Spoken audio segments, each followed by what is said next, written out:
Hello friend, YouTube channel से मैं R K Singh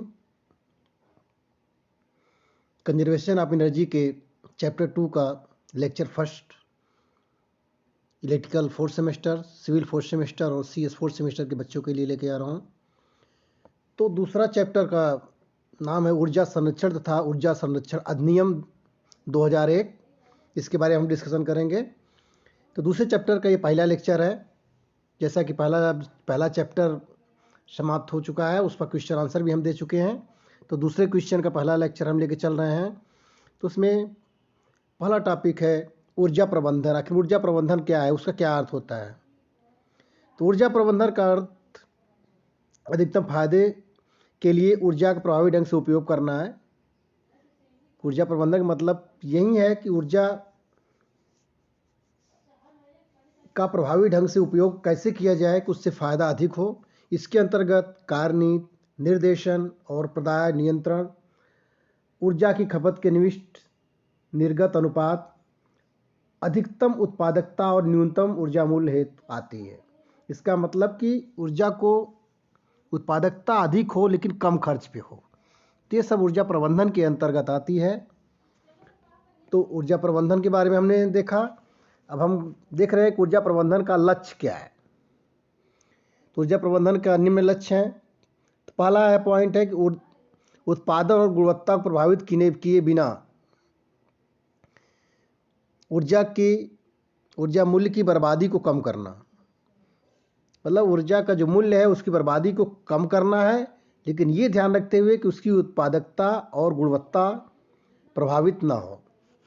दूसरा पॉइंट, पर्यावरण के प्रभाव और परिवर्तन को न्यूनतम करना है।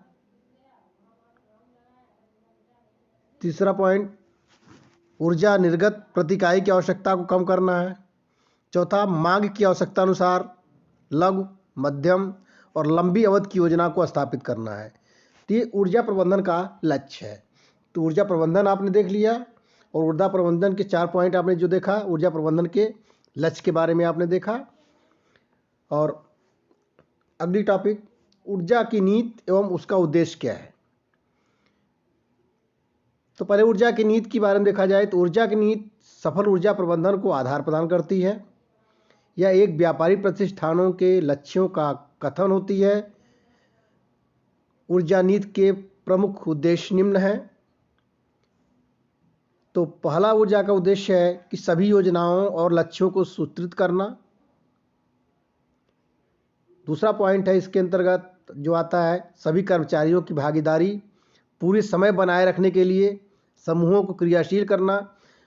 मतलब सभी कर्मचारियों को भागीदारी, सभी कर्मचारी पूरे दिन काम करें, उसके लिए छोटे छोटे यूनिट में उनको बांध के उनको क्रियान्वित करना चाहिए। सभी योजनाओं को उपयोग करने की क्षमता को बढ़ाना चाहिए और फैक्ट्री की योजना व्यवस्थित करनी चाहिए। उसके अंदर जो योजनाएं हैं उसको हमेशा व्यवस्थित करनी चाहिए, वो अव्यवस्थित ना हो। ये हमारा ऊर्जा नीति और उद्देश्य की बात है। अगली हेडिंग में लेकर चल रहे हैं, ऊर्जा प्रबंधन दल के कार्य और कर्तव्य क्या है। तो इसके बारे में देख लिया जाए। इससे पहला पॉइंट, ऊर्जा प्रबंधन की योजनाओं को कार्य में लाना। ऊर्जा प्रबंधन दल की बात कर रहे हैं। ऊर्जा की हानियों को पहचानना, ये ऊर्जा प्रबंधन दल का कार्य है। ऊर्जा संरक्षण माप द्वारा बचत का मूल्यांकन करना, ये भी ऊर्जा प्रबंधन दल का कार्य है। संगठन के दूसरे कर्मचारियों को ऊर्जा संरक्षण के प्रति जागरूक करना, ये सबसे इम्पॉर्टेंट पॉइंट है। ऊर्जा प्रबंधन दल का ये भी कार्य है। तो ये हो गया ऊर्जा प्रबंधन दल के कार्य और कर्तव्य की बात हो गई। अब हम आते हैं कि ऊर्जा प्रबंधक। देखिए यहाँ पे प्रबंधन की बात थी, ऊर्जा प्रबंधन। अब यहाँ पे आ रहा है ऊर्जा प्रबंधक, मतलब मैनेजर की क्या जिम्मेदारी होगी और उसके कर्तव्य क्या हैं। तो ऊर्जा प्रबंधक की जिम्मेदारी क्या क्या होनी चाहिए, एक मैनेजर की क्या क्या जिम्मेदारी होनी चाहिए, या ये कह लीजिए कि ऊर्जा मैनेजर की क्या जिम्मेदारी होनी चाहिए। तो उसके लिए पॉइंट वाइज हम लेके चल रहे हैं। नियंत्रण और कम ऊर्जा लागत के लिए वार्षिक क्रियाशील योजना को बनाना, जिसमें वित्तीय पूंजी निवेशन की विस्तृत जानकारी हो। दूसरा पॉइंट, प्रबंधन की आज्ञा से संगठन द्वारा ऊर्जा संरक्षण इकाइयों को स्थापित करना होना चाहिए। ऊर्जा प्रबंधन की तीसरी जिम्मेदारी है कि सभी कर्मचारियों के लिए नियमित प्रशिक्षण देते रहना चाहिए। प्रबंधक की चौथी जिम्मेदारी है कि ऊर्जा कर्मचारियों के लिए लेखा परीक्षण हेतु बाहरी विभाग को बुलाना चाहिए, जैसे कि बाहरी विभाग के लोग आएँ और यहाँ के कर्मचारियों को प्रशिक्षित करें। और उपकरणों में लगे भार को हमेशा वेट जांचना चाहिए, उसके बारे में उसकी देखभाल करते रहना चाहिए, क्या टूट फूट हो रही है। तथा ऊर्जा प्रबंधन की आज्ञा से संगठन द्वारा ऊर्जा संरक्षण इकाइयों को स्थापित करते रहना चाहिए। ये ऊर्जा प्रबंधक की जिम्मेदारी होती है। अब ऊर्जा प्रबंधक के कर्तव्य क्या हैं उसको देख लिया जाए।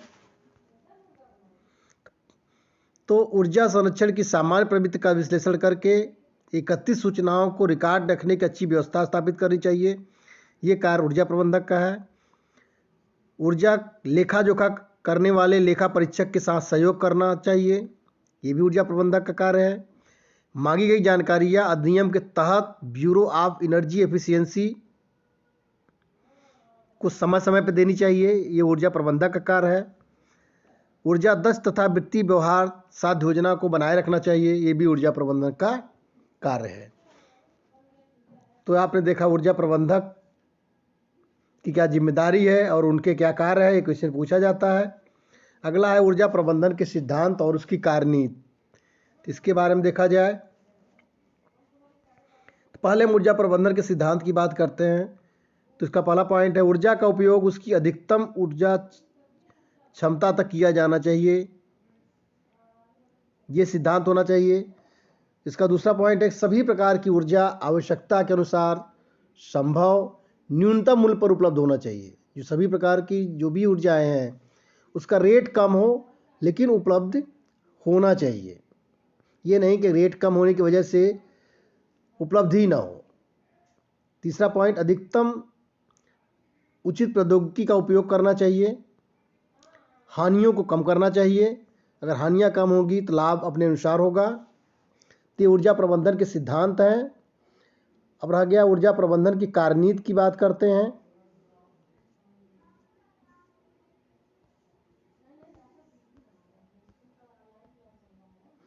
तो ऊर्जा प्रबंधन की कार्यनीति, इसके बारे में इसके निम्न चरण हैं। पहला पॉइंट आवश्यक तकनीक और उपकरण की पहचान करते रहना चाहिए। ऊर्जा प्रबंधन की दूसरी कार्यनीति ये होनी चाहिए कि आवश्यक स्रोतों पर विचार विमर्श कर परिणाम देना चाहिए। तीसरी कार्यनीति होनी चाहिए कि मानव शक्ति, मशीन और तकनीक जैसे संसाधनों का प्रबंधन करना चाहिए। चौथी कार्यनीति होनी चाहिए कि क्रियाओं का मूल्यांकन और वापसी दर का आकलन करना चाहिए। पांचवा पॉइंट है प्रयासों और गतिविधियों का पुनः मूल्यांकन करना चाहिए। और ऊर्जा प्रबंधन का सबसे बड़ा कार्यनीति यह है कि वार्षिक तौर पर हमेशा उसे एनालिसिस करते रहना चाहिए, प्रशिक्षण देते रहना चाहिए अपने कर्मचारियों को। तो हो गया ऊर्जा प्रबंधन की कार्यनीति और ऊर्जा प्रबंधन के सिद्धांत आपने देखा। इसके बाद हम देख रहे हैं ऊर्जा प्रबंधन की आवश्यकता, कार्यविधि तथा कुशल ऊर्जा प्रबंधक। तो ऊर्जा प्रबंधन की आवश्यकता की बात करें तो पहले चलिए ऊर्जा प्रबंधक की आवश्यकता हम देख लेते हैं। ऊर्जा प्रबंधन की आवश्यकता अग्रलिखित है कारण है, क्यों जरूरत पड़ती है उसके निम्न कारण है। इसका पहला पॉइंट है कि आर्थिक विकास को गति देने के लिए ऊर्जा का अधिक से अधिक उपयोग करने की आवश्यकता है।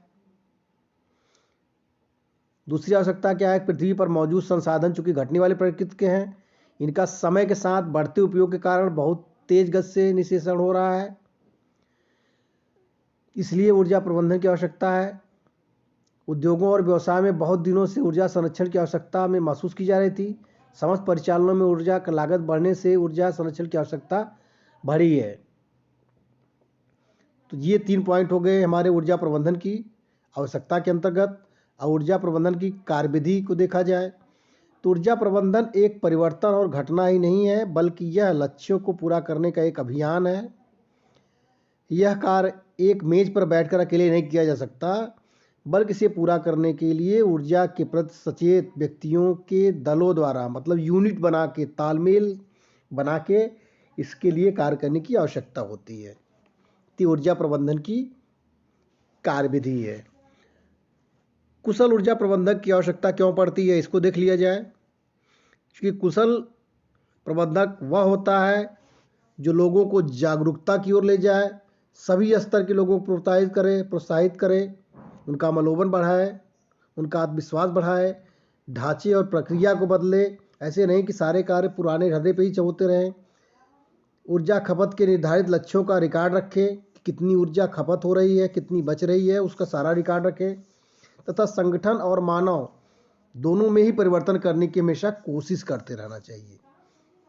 तो ये कुशल ऊर्जा प्रबंधक की आवश्यकता है।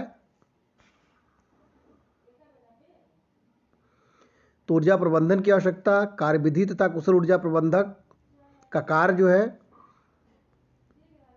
इन सबके बारे में हमने देखा। इस तरह से चैप्टर नंबर 2 का पहला लेक्चर आज हम समाप्त करते हैं। अगला लेक्चर लेके हम कल आएंगे। तब तक के लिए नमस्कार, शुभ रात्रि।